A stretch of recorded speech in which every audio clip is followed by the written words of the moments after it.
আসসালামু আলাইকুম, সকলকে স্বাগত জানাচ্ছি অ্যারাবিয়ান সুইট ডেজার্ট কুনাফা রেসিপিটি দেখার জন্য। আজ আপনাদের সাথে বাংলাদেশি স্টাইলে কুনাফা রেসিপি শেয়ার করব। যেহেতু কুনাফাটা তৈরি করা হয় অ্যারাবিয়ান একটি সেমাই, যেটাকে কাতাইব বলা হয়, আর এই কাতাইব হচ্ছে সেমাইয়ের মতোই দেখতে, যেটা বাংলাদেশে পাওয়া যায় না। তো বাংলাদেশে আমরা যেটা পাই সেটা দিয়ে আমরা লাচ্ছা সেমাই দিয়ে কুনাফাটা তৈরি করব। এর জন্য কুনাফা তৈরির জন্য কুনাফার ভেতরের ফিলিংটা আমরা আগে তৈরি করে নিচ্ছি। এখানে আমি দিয়ে দিচ্ছি 2 কাপ পরিমাণ লিকুইড গরুর দুধ। এবার দিয়ে দিচ্ছি 1/4 কাপ পরিমাণ কর্নফ্লাওয়ারটা দিয়ে খুব ভালোভাবে মিক্স করে নিব। আর চিনিও দিয়ে দিচ্ছি আমি 1/4 কাপ পরিমাণ। মিষ্টিটা আপনারা আপনাদের পছন্দের উপর ডিপেন্ড করে দেবেন, তবে এটা খুব বেশি মিষ্টি খেতে কিন্তু ভালো লাগে না। চুলাটা আমার এ পর্যায়ে বন্ধ আছে। খুব ভালোভাবে কর্নফ্লাওয়ারটাকে দুধের মিশ্রণের সঙ্গে মিক্স করে নিয়ে দেন চুলাটাকে অন করে দিয়ে অনবরত নাড়তে থাকতে হবে, যাতে করে এটা না দলা পেকে না যায়। আস্তে আস্তে নাড়তে নাড়তেই কিছুটা সময় পর দেখবেন এটা এরকম ক্রিমি একটা টেক্সচারে চলে আসবে, কর্নফ্লাওয়ারের মিশ্রণটা ঘন হয়ে আসবে। এ পর্যায়ে কিন্তু নাড়াচাড়া বন্ধ করা যাবে না, অনবরতই নাড়তে হবে যদি স্মুথ ক্রিমি একটা কুনাফার ভেতরে ফিলিংটা আপনারা চান। দেখতেই পাচ্ছেন এবার আমি এখানে দিয়ে দিচ্ছি ক্রিম চিজটা আমি ঘরে তৈরি করে নিয়েছি। দুধের ছানা কেটে এক ছানাটাকে ব্লেন্ডারে খুব ভালোভাবে ব্লেন্ড করে নেবেন, আর ব্লেন্ড করার সময় জাস্ট 1 চিমটি পরিমাণ লবণ দিতে হবে। এটাতেই ক্রিম চিজ তৈরি হয়ে যায়, ঘরে তৈরি আর কি। তো ক্রিম চিজটা দিয়ে খুব ভালোভাবে আরও কিছু সময় মিক্স করে নিয়েছি, আর মিক্স করে এটাকে আমি আরও কয়েক সেকেন্ড রান্না করে নিব। কয়েক মিনিট রান্না করার পর দিয়ে দিচ্ছি একটু কেওড়া জল। কেওড়া জলটা খুব সুন্দর একটা শাহি ফ্লেভার দিবে, আর অ্যারাবিয়ান এই ডেজার্টগুলোতে গোলাপ জল, কেওড়া জল এগুলোই ব্যবহার করা হয়। তো আমি একটু খুব ভালোভাবে মিক্স করে দিয়ে যখন এই মিশ্রণটা এরকম থকথকে হয়ে আসবে, এই পর্যায়ে আমরা চুলা থেকে নামিয়ে নিব, আর এটাকে ঢাকনা দিয়ে ঢেকে রেখে দিতে হবে। এটা ঠান্ডা হয়ে আসলে কিন্তু এটা বেশ ঘন হয়ে যাবে। আমাদের ক্রিমটাকে একটা সাইডে রেখে এবার আমরা কুনাফার মেইন প্রিপারেশনে চলে আসছি। এটা আমার লাচ্ছা সেমাই তৈরি, ঘরে যে লাচ্ছা সেমাই তৈরি করেছিলাম আমি রেসিপি ভিডিও শেয়ার করেছি। তো সেই সেমাইটাই আমি এখানে নিয়েছি ইয়েলো ফুড কালার ব্যবহার করে, যে সেমাইটা করেছিলাম। আর দেখতেই পাচ্ছেন সেমাইয়ের থ্রেডগুলো কিন্তু অনেক চিকন ছিল, আর সেমাইটা কিন্তু একদম গুঁড়ো গুঁড়ো হয়ে গিয়েছে। প্যাকেটের সেমাই থেকে কোনো অংশেই কম নয়। তো ইয়েলো কালার সেমাইটা একটু কম ছিল, যার কারণে আমি হোয়াইট কালার সেমাই থেকেও কিছুটা সেমাই এখানে নিয়েছি। নিয়ে এটাকে খুব ভালোভাবে মিক্স করে নিব। দুটো একসঙ্গে মিক্স হয়ে গেলে আর কালারে কোনো প্রবলেম হবে না।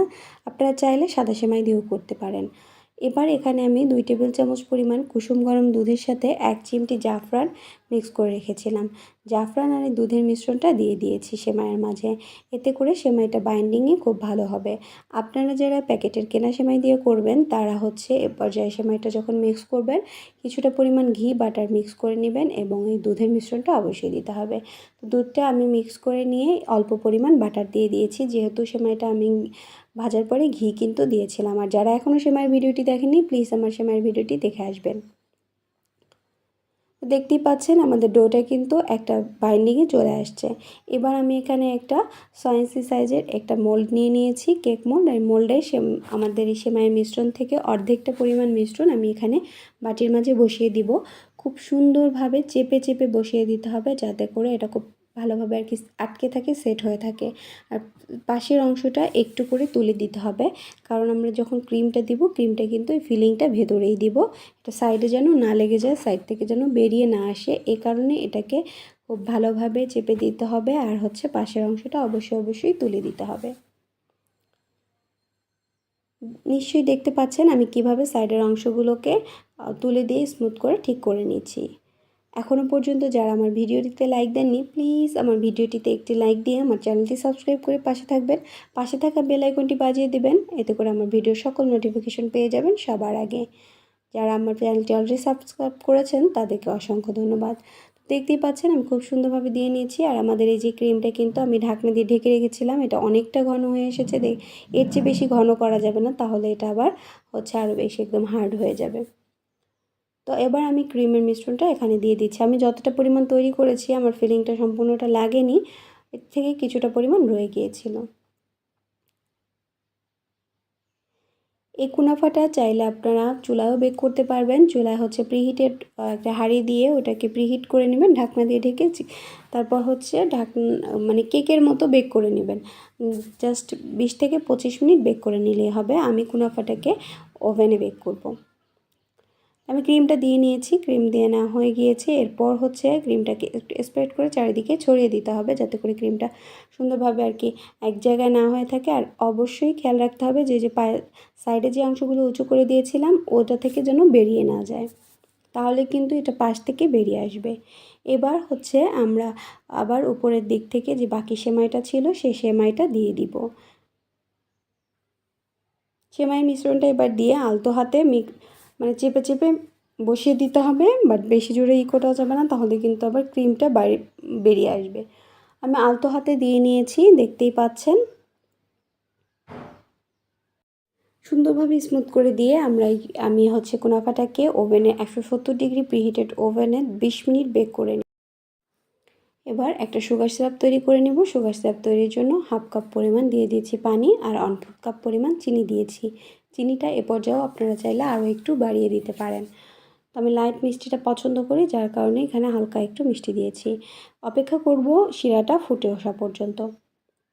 আমাদের শিরা ফুটে এসেছে, এ পর্যায়ে আমি দিয়ে দিচ্ছি একটু গোলাপ জল। গোলাপ জল দিয়ে আমরা শিরাটাকে চুলা থেকে নামিয়ে নিব। অ্যারাবিয়ান ডেজার্টগুলোতে এভাবে শিরার সঙ্গে সার্ভ করা হয়, এটা অন্যরকম একটা টেস্ট দেয় ডেজার্টে। তো আমরা কুনাফাটা ওভেন থেকে বের করে নিয়েছি। এই পর্যায়ে কিন্তু অনেক গরম আছে, আর আমাদের শিরাটাও একদম গরম আছে। এবার হচ্ছে শিরাটা এভাবে করে কুনাফার উপর দিক থেকে দিয়ে দিব। শিরাটা আমরা দিব যতক্ষণ পর্যন্ত সেমাইটা আমাদের শিরা সোক করে নিচ্ছে। আপনি শিরাটা দিলেই বুঝতে পারবেন যে শিরাটা সোক হয়ে গিয়েছে, তখন আবার শিরাটা দিয়ে দিতে হবে। আর এ পর্যায়ে অবশ্যই কুনাফাও গরম থাকতে হবে, আর হচ্ছে শিরাটাও কিন্তু একদম গরম থাকতে হবে। দুটাই পর্যাপ্ত পরিমাণ গরম থাকতে হবে, তাহলে আমাদের এটা শিরাটা খুব সুন্দরভাবে সোক করবে এবং ক্রিস্পিও থাকবে এটা। দেখতে পেয়েছেন আমি একটু একটু করে দিয়ে দিয়েছি। এবার এটাকে ঠান্ডা করে নিব, নর্মাল টেম্পারেচারে ঠান্ডা করে তারপর হচ্ছে ফ্রিজে রেখে মোল্ড আউট করব। তা নাহলে গরম গরম মোল্ড আউট করতে গেলে কিন্তু আমাদের কুনাফাটা ভেঙে যাবে। কুনাফাটা আমি ফ্রিজ থেকে বের করে নিয়েছি প্রায় 3 ঘন্টা পরে। এরপর হচ্ছে আমি বাটি থেকে ছাড়িয়ে মোল্ড আউট করে নিব। কেক যেভাবে আমরা মোল্ড আউট করি ঠিক সেভাবে আমরা এটাকে মোল্ড আউট করব। একটু সাবধানে আলতো হাতে করবেন, যাতে করে কুনাফার ইয়েটা ভেঙে না যায়।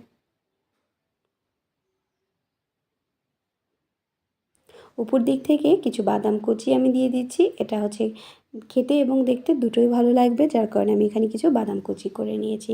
কাজু বাদাম, কাঠবাদাম একত্রে করে কুচি করেছি।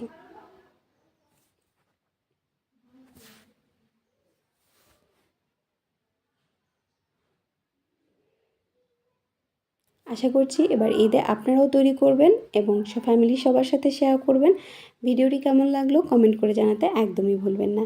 প্লিজ ভিডিওটিতে একটি লাইক দিয়ে আবারও পাশে থাকবেন। সবাই ভালো থাকবেন, সুস্থ থাকবেন, সবার ঈদ ভালো কাটুক। সকলকে ঈদ মোবারক জানিয়ে আজ বিদায় নিচ্ছি। সকলকে ঈদের শুভেচ্ছা। আজ আল্লাহ হাফেজ।